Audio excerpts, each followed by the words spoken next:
You're listening to the Mind Over Finger podcast. This is episode 234. This is the sixth episode of your Reset and Rise summer series.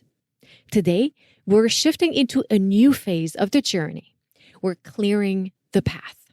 This episode is about becoming aware of the hidden patterns and habits that might be holding you back, even when you're doing everything right.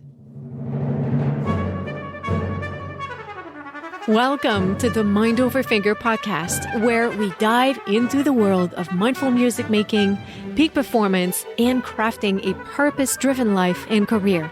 I'm your host, violinist, certified performance and life coach for musicians, and your guide to unlocking your full potential, Dr. René Paul Gauthier. Hello there, and welcome back to your Reset and Rise summer series. I'm so glad you're here. This episode is part of a special 10-episode journey I created just for you this summer to help you reignite your spark, rethink your practice, and show up with more clarity, confidence, and joy. Each episode builds on the last, so if you're just joining us, feel free to hop back to episode 229 and catch up. The series follows a clear arc. We start with reigniting your joy and connection to music. Then we move into mindset tools like alignment, patience, and self-compassion to bring more ease and clarity to your work. After that, we clear away hidden obstacles. And finally, we wrap up with powerful tools to help you manage your mind and build real momentum. And if you're ready to go even deeper, check out my course, Practicing for Peak Performance. It's your full blueprint for performance success. And when you join this summer, you're going to get my Performance Anxiety Solution course for free. All the details are at mindoverfinger.com, and the link is in the show notes. All right, ready to reset and rise? Let's dive in.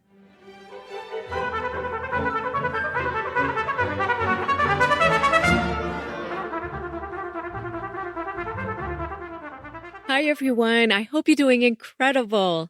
Jean from New Jersey sent me a question asking what were some of the most common mistakes I see musicians make. And I thought it was a really interesting question because I usually like to share with you the things that I think are wonderful to try and experiment with, the things that work for me and my clients and my guests. But I don't talk as much about mistakes per se, because there's no black and white. There has to be so much room for nuance on every topic. So I don't necessarily like to label something as quote unquote a mistake. But I think it's great to sometimes maybe just point out some of the things that could not work as well. So things to notice when we do them and make sure that they are serving us best in that moment. I came up with a list of 10 common mistakes I see musicians engage in, and I will share them with you over the next 2 episodes. Those are the things I see over and over, the struggles several of us have as musicians. And I call this the mistakes smart musicians make because I believe every musician at some point or another, regardless of their level, has engaged in this or engages in it right now or will engage in it in the future. And that's just because we're humans, and that's bound to happen. After all my years of teaching and coaching and my experience as a performer myself, taking and winning auditions, playing high-stakes performances, I still do those things from time to time. But I have noticed that the awareness of these behaviors, when we catch ourselves engaging in them, does affect our results positively. Some of those are going to be pretty obvious to you. You've heard me talk about them before at some point in an episode or in a live video. But I think some of them are going to take you by surprise. They're not necessarily going to be what you're expecting. And again, this is not a finger-pointing episode. We all do that stuff. It's so normal. And those are behaviors that really come from good intentions. They might even serve us at time. There's a million reasons why we do them, and we're going to explore those topics later in the season why we do what we do, the reasons behind it, how the way we think affects how we feel, the things we do, and subsequently our results. But for now, I want to bring those mistakes or behaviors, for lack of better words, to your attention simply so you can notice when they happen and if they are helpful, if they support you in what you're trying to do. Oftentimes, by only noticing what is happening, we get clarity that informs us so well. So here we go. Have fun with them. 10 mistakes smart musicians make and how to avoid them. Number 1, not meeting yourself where you are. Byron Katie says, when you fight reality, you lose, but only every time. And I love that because, well, it's true. We can expend energy and emotions wishing things were different. We can have all sorts of anguish about how things should be different, and we wish this and that had not happened. But when we let go of all of this and we stop wasting energy fighting reality and hating on ourselves, we can really start to assess what is, look at what we want, and start planning for what's next. It's wonderful to have goals and to aim to go somewhere and accomplish things, but you can only start where you are. So please have so much love and so much respect for yourself, for all the actions you took that got you where you are. Honestly assess where you are with self-respect and no judgment. Decide where you want to be and plan on how to get there from here. And remember what I shared in episode 142 and 143. Have patience and gratitude for yourself. This is going to be much more powerful in getting you where you want to be. Mistakes number 2, not having a plan. Or perhaps a better way to say this is not having clarity on your plan. Did you really take the time to think about what it is that you want? Or are you just going along the beaten path, following what's been done before or what someone said you should do? Take the time to explore your wishes, your desires. It might sound tacky, but allow yourself to contemplate what you really dream about and see what are some ways that it would be possible, even if it sounds crazy, even if someone tells you it's not possible. By the way, I give you guidance on how to do this in episode 136 and 137. So go through these episodes. And once you have an idea of what those things are that you want, look into what a possible course of action is. Establish a timeline and take action. And a good plan will usually have a clearly established goal and a draft of the timeline for the milestones along the way. Don't be afraid to be detailed. There's a caveat though. The other end of the spectrum is having too rigid of a plan. It's totally okay to have a very ambitious plan, and it's great to be resourceful and show grit in accomplishing it, but always remain aware that you're not locking yourself into something that does not serve you, and remain flexible to what comes along. Where the balance is, I don't know, but that's the wonderful thing about this adventure that we call life. We get to find out along the way. So allow yourself to dream and draft a plan. Okay, mistake number 3, not managing your time. I consider myself someone who's really well organized and gets a lot done. And that's one thing I often hear from other musicians who successfully juggle many things in their careers. If you caught episode 144, Wuhan talks about it. Strategic planning. If you haven't already, make sure to catch our conversation because there's a lot of inspiration to get out of how she manages her time. So consider your priorities, your many activities, how you like to operate, and find a system that works for you to manage your time. Of course, I have an episode for you when it comes to that. I talk about the way I organize my schedule in episode 137, so that could be a good place to start for you if you want some inspiration when it comes to that. But Really finding your best way of operating will come as you experiment with it.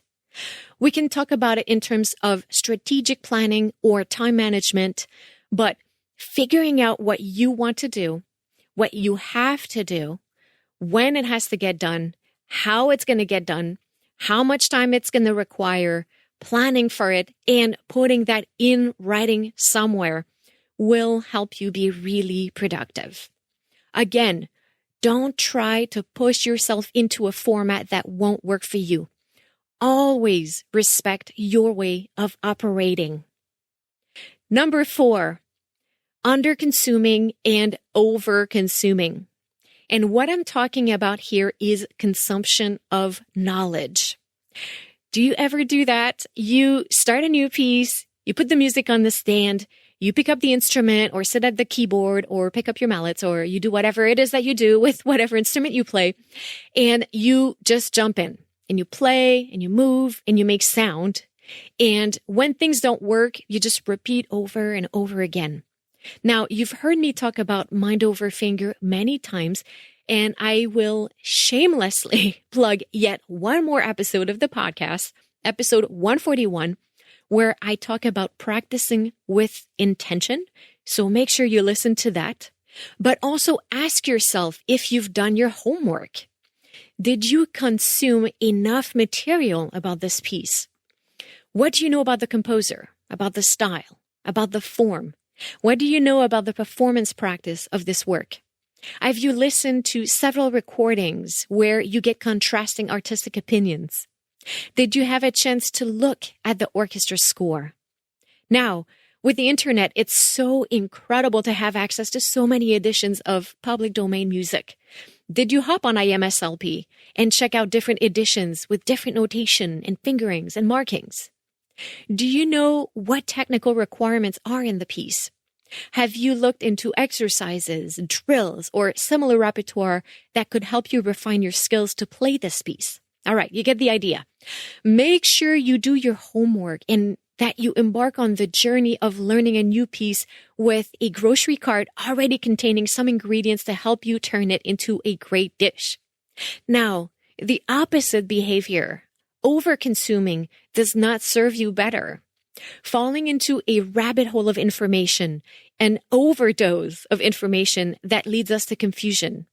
Many of us also use that, often subconsciously, as a way to not move forward, to not take action, right? I can't practice this passage until I've decided on a fingering, but I'm looking at these 7 editions that are laying in front of me and they all have valid options and I just can't decide. You've been there too, correct? Well, sometimes you just have to pick one and move forward. So be mindful that you have what you need without stuffing yourself. And notice if you underconsume or overconsume in other areas as well. Be aware when you're depriving yourself versus when you're using too much of one thing to stall yourself. Do you have the necessary equipment, or do you burden yourself with too many gadgets? Do you refuse to invest in private lessons, or do you seek guidance from too many teachers? Do you refuse to keep a practice journal, or is your journal so elaborate that it makes you not want to practice because using it is so burdensome? Once again, it's all about finding the balance that works for you by exploring. Now, this last one is a big one. Noticing this pattern of behavior alone could completely change how you practice and the results you get. Mistake number 5 smart musicians make is not trusting yourself. After you listen to this episode, let me know if you recognize yourself in this one. You're working on something. It's not happening fast enough. So you go on a quest to find yet another drill, the magic formula that someone else has somewhere. Maybe you go looking for it on YouTube, on Instagram, on a blog, in a book. You call a friend, you book a lesson. But for sure, you have exhausted all the ways to work on that thing and you don't know what the solution is. You look outside of yourself. Does that ever happen to you? Believe me, you're not alone. But what if you had within you what's needed to solve any problem you're facing right now? Of course, there are for sure things we don't know and we need guidance on. But lack of trust will more often than not be the biggest obstacle to your own progress. And anything can lead to that. It can be that we feel that we're not good enough yet, that we don't know enough yet, that if we did know more, we would learn faster. If we were better, we would learn faster. We get impatient. And all of this makes us doubt our own ability to find solutions, to solve problems, to figure things out. One of the most common traits I see in musicians that operate at what would be considered the highest levels of a professional career is this incredible ability they have for introspection, to look within, to evaluate, to assess, to process what they hear, what they see, what they feel, what they experience physically, to analyze intellectually both the data on the page and what's happening to them in their attempt at the execution of the music. And you can do that too. If you pause, if you gather all of your patience, and if you give yourself a chance, if you made the decision, because it's absolutely something you can decide. So if you make the decision to trust yourself and see what happens when you believe you can find solutions, I think you might just amaze yourself. So reclaim that power you have over your own progress. Don't hand the responsibility over to yet another YouTube video. Analyze what's going on. Decide on one thing you want to try to fix. See how that worked. Tweak if necessary. Try again. Assess those results. Try something else. Take information from within and continue to experiment with presence, with patience, with curiosity, with wonder, and with determination. I really, truly think you'll be surprised. At the risk of sounding cheesy, I'll say that in the practice room, it's often like what Glinda says in The Wizard of Oz. You've always had the power, my dear. You just had to learn it yourself. And yes, of course, as I said, sometimes help is wonderful and necessary. I'm not saying you shouldn't get it, but don't make that your default mode. You'll see how much faster you progress when you really empower yourself in the practice room. It's truly magical. So try this week in your musical life or in your life at large. Meet yourself where you are. Think about where you want to be and draft a clear plan on how the journey there could possibly unfold. Think of ways to manage your time that would feel doable and comfortable for you. Notice where you underconsume and where you overconsume, and think of how to reestablish a balance that would serve you. And trust yourself to find solutions. And as you experiment with those things, ask yourself those powerful questions. If my success was inevitable and I could not fail, what would I go for? If I knew that I have the insight to come up with the best plan for myself, what would it look like? If I knew the answer, the solution to this problem, what would it be? If I knew I can't mess it up, what would I try next? So that's what I have for you this week. Try it for size and don't forget to reach out and let me know if this has been helpful.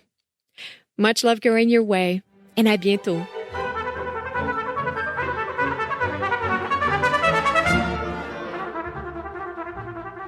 And there you have it. Thank you so much for spending this time with me today. If you enjoyed this episode, I'd love it if you'd share with your friends and colleagues.